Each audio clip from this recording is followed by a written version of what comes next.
हाल ही में एक ऑर्डर आता है जिसमें भारतीय फिल्म इंडस्ट्री के मशहूर अभिनेता अरशद वारसी को स्टॉक मार्केट से बैन कर दिया गया है। तभी अरशद वारसी एक ट्वीट करते हैं, नहीं, उनकी कोई अपकमिंग फिल्म के बारे में नहीं बल्कि स्टॉक मार्केट के बारे में। उसमें लिखा था कि न्यूज में आई हर बात का विश्वास न करें। मारिया और मेरा स्टॉक्स के बारे में ज्ञान बिल्कुल शून्य है। शारदा में इन्वेस्ट करने के लिए हमने किसी से एडवाइस ली थी और सभी की तरह हमारा भी मेहनत से कमाया हुआ पैसा डूब गया। उसी के बाद से पब्लिक में यह हलचल मच गई कि ये शारदा कौन है, किसका पैसा कितना डूबा और क्यों डूबा, और सबसे बड़ी बात कि इन पर बैन लगा क्यों।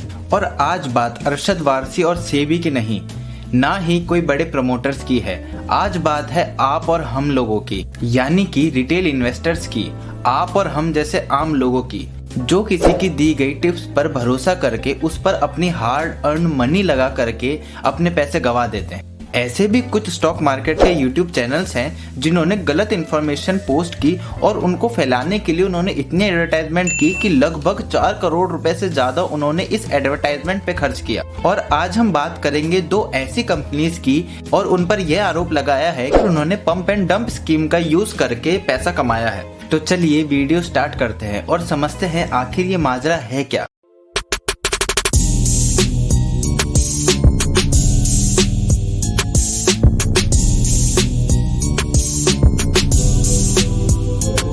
हेलो एवरीवन, कैसे हैं आप सब। आई विश कि आप सब लोग अच्छे होंगे। तो चलिए हम हमारी वीडियो स्टार्ट करते हैं। तो वीडियो का जो मेन पार्ट स्टार्ट होता है वो होता है जुलाई 2022 से, जहां पर सेबी के पास बहुत सारी कंप्लेंट्स आने लगती है। और यह कंप्लेंट्स और कोई नहीं बल्कि 2 यूट्यूब चैनल्स के बारे में होती है जो कि गलत इन्फॉर्मेशन स्प्रेड कर रहे हैं। और खास बात तो यह है कि इन दोनों यूट्यूब चैनल्स चलाने वाला शख्स सिर्फ एक ही है, जिसका नाम है मनीष मिश्रा। अब हम बात करते हैं उन दोनों कंपनीज की। पहली है शार्प लाइन ब्रॉडकास्ट और दूसरी है साधना ब्रॉडकास्ट, और दोनों का काम लगभग सेम ही है। यह दोनों टीवी चैनल्स चलाते हैं और इनका सेगमेंट म्यूजिक और एंटरटेनमेंट दोनों में है। अब आप समझेंगे कि YouTube के दोनों चैनल्स और इन कंपनीज का लिंक क्या है। लिंक ये है कि YouTube की वीडियोस में ये इन्फॉर्मेशन चलाई जाती है कि इन कंपनीज को US से फंडिंग मिली है लगभग 1100 करोड़ रुपए की, और अब ये अपने टीवी सेगमेंट के साथ साथ फिल्म सेगमेंट में भी आएंगे और ये मूवीज बनाएंगे।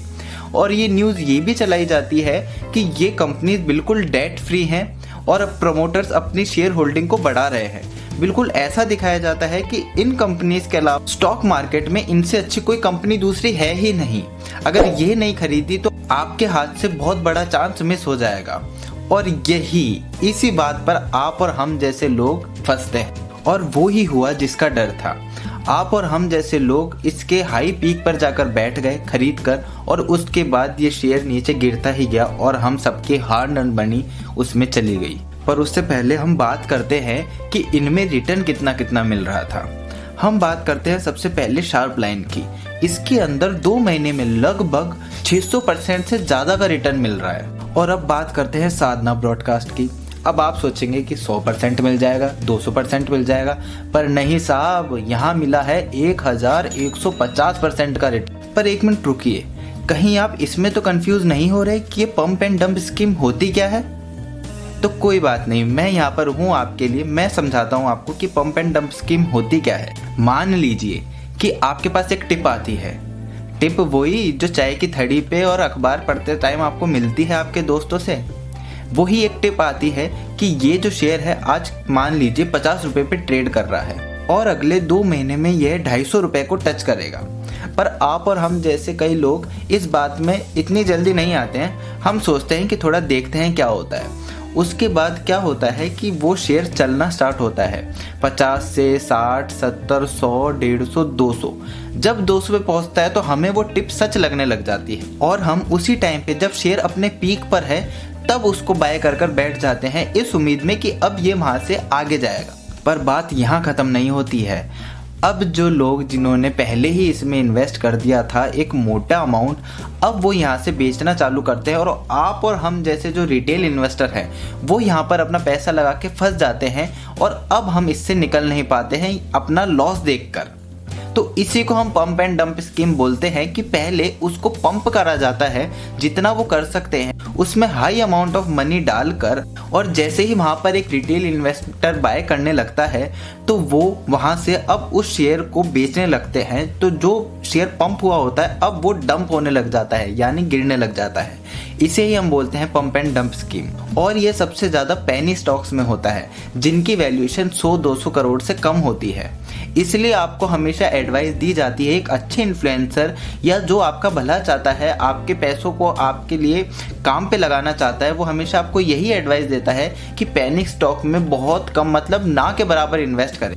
क्योंकि पेनी स्टॉक में अगर हम 1-2 करोड़ रुपए भी लगा दें एक साथ तो उसके शेयर में हम काफ़ी मैनिपुलेशन देख सकते हैं, काफ़ी उछाल उस शेयर के प्राइस में हम देख सकते हैं। इसलिए बोला जाता है कि किसी के टिप पर पेनी स्टॉक में कभी इन्वेस्ट नहीं करना चाहिए। हो सकता है वो ऐसी ही कोई पंप एंड डंप स्कीम का आपको शिकार बना रहे। हम बात कर रहे हैं हमारे 2 यूट्यूब चैनल्स की। सेबी की रिपोर्ट यह बताती है कि इन चैनल्स को जो चला रहे थे मनीष मिश्रा और उनकी वाइफ अंशु मिश्रा, यह दोनों वीडियो अपलोड करने से पहले इन शेयर्स को खरीद लेते हैं। तो आप समझ रहे हैं कि किस लेवल पर जाके इस स्कीम को चलाया जा रहा है। वीडियो अपलोड करने से पहले यह शेयर खरीद लेते हैं और बाद में जब वो शेयर अपनी पीक पर होता है तो फिर उसको बेचकर वो अपना मुनाफा कमा लेते हैं। ये न्यूज़ आने के बाद नंबर ऑफ रिटेल इन्वेस्टर, आप मानेंगे नहीं कि कितने बढ़ गए। लगभग 20% से ज़्यादा रिटेल इन्वेस्टर इस न्यूज़ के आने के बाद उस शेयर में बढ़ गए, जो कि रिपोर्ट के अनुसार पहले थे 3.53%, जो कि बढ़कर हो गए 25.42%। तो आप अब समझ सकते हैं कि कितने लोगों का पैसा इसमें डूब चुका है, और वो कोई बड़े लोग नहीं थे, आप और हम जैसे आम लोग थे, रिटेल इन्वेस्टर। अब बात करते हैं हमारे वीडियो के सबसे मेन टॉपिक की कि भाई साहब इन सब बातों में अरशद वारसी जी कहाँ बीच में आ गए। तो सेबी की रिपोर्ट यह भी बताती है कि कुछ उन्होंने ऐसे बड़े प्लेयर्स को पॉइंट आउट किया जिन्होंने एक टाइम पीरियड में, फिक्स टाइम पीरियड में, जब उस शेयर में बहुत ही बड़ा उछाल देखा गया, उस टाइम पे किसने बल्क बाइंग करी है उसकी उन्होंने एक लिस्ट बनाई, जिसमें अरशद वारसी और उनकी वाइफ मारिया वारसी का भी नाम था। और इन्होंने भी उसी सेम टाइम पर बाइंग करी उस शेयर की जब उस शेयर में एक काफ़ी अच्छा खासा उछाल था। देखा जाए तो इनकी जो बाइंग क्वांटिटी थी, जो इन्होंने पैसा उस शेयर में इन्वेस्ट किया, वो बाकी उन सभी लिस्ट में मेंबर से सबसे कम था, पर फिर भी इनको भी उस लिस्ट में रखा गया है क्योंकि इन्होंने भी सेम टाइम पर बाइंग करी और एक अच्छा खासा मुनाफा इन्होंने भी दर्ज किया। इस शेयर को बाय करके अरशद वारसी ने लगभग 29 लाख रुपए से ज़्यादा और इनकी वाइफ ने लगभग 37 लाख रुपए से ज़्यादा का प्रॉफिट बुक किया। जिसके बाद अरशद वारसी का एक ट्वीट आया, जिसको मैंने वीडियो के सबसे शुरुआत के पार्ट में आपको समझाया था। तो अब आप उन सब बातों को एक साथ लिंक करके देख सकते हैं कि ये मामला चल क्या रहा है। अब बात करते हैं हम सॉल्यूशन की। ऐसी चीज़ें पहले भी होती आई है, आज भी हो रही है और आगे भी होती आएंगी। ऐसा नहीं है कि मैं इन सब चीज़ों को प्रमोट कर रहा हूँ, बट एक आपको बात बता रहा हूँ कि जैसे जैसे रेगुलेशंस आते हैं तो कोई ना कोई तरकीब ऐसे बड़े प्रमोटर्स या बड़े लोग निकाल लेते हैं जिनसे वो आसानी से पैसा कमा सके। अब बात करते हैं हम सॉल्यूशन की कि हम ऐसे स्कीम से, जहाँ पे स्टॉक मैनिपुलेशन करके, पंप एंड डंप स्कीम करके जो प्रमोटर्स हैं वो पैसा कमा रहे हैं, तो हम इन सब में कैसे दूर रहें। अरशद वारसी इस स्कीम में सच में इन्वॉल्व हैं या नहीं, ये तो वक्त ही बताएगा। और आपको क्या लगता है, ये आप मुझे ज़रूर बताएं कि क्या ये सिर्फ एक स्टंट है, एक बड़े मशहूर अभिनेता का नाम अपने इस स्कीम में लाना ताकि लोगों का आकर्षण और इसकी तरफ हो, और इन सब से पैसा कैसे बचाएं, इन सब बातों पर गौर करने का अब हमारा वक्त है। तो मैं आपको यही एक एडवाइस देना चाहूँगा कि पेनी स्टॉक में बिल्कुल भी इन्वेस्ट ना करें।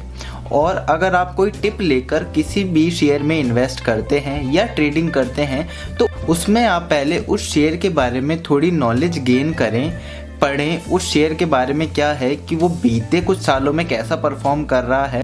अगर आप स्टॉक मार्केट में आ ही गए हैं या आना चाहते हैं तो ऐसे किसी पर भी विश्वास ना करें। पहले अपने ऊपर थोड़ा टाइम दें, उसके बाद मार्केट के अंदर अपना पैसा लगाएं। पहले अपने आप को थोड़ा टाइम दें उस मार्केट को समझने का। एक दो चीज़ें जो मेन है वो तो ज़रूर आप सीखें कि किसी भी शेयर का फंडामेंटल हम कैसे देख सकते हैं कि वो अच्छा है। या नहीं है, कि बीते वर्ष कंपनी ने कैसा परफॉर्म किया है या नहीं। हो सकता है कि वो आपको नंबर्स ऐसे लगे कि ये क्या है क्या नहीं, बट आप जब उसको सीखेंगे तो ये आपके ही बेटरमेंट के लिए एक बहुत अच्छी एडवाइस है। तो प्लीज़ इसका ध्यान ज़रूर रखें। बाकी मैं तो हूँ ही, और आप और हम साथ मिलकर एक अच्छी कम्युनिटी बनाएंगे और ऐसी स्कीम से बचेंगे और स्टॉक मार्केट को लेकर थोड़ा जागरूक होंगे। तो चलिए मिलते हैं हम हमारी नेक्स्ट वीडियो में। आई होप कि आपको ये वीडियो अच्छी लगी हो। तब तक के लिए आप अपना ध्यान रखिए। नमस्ते।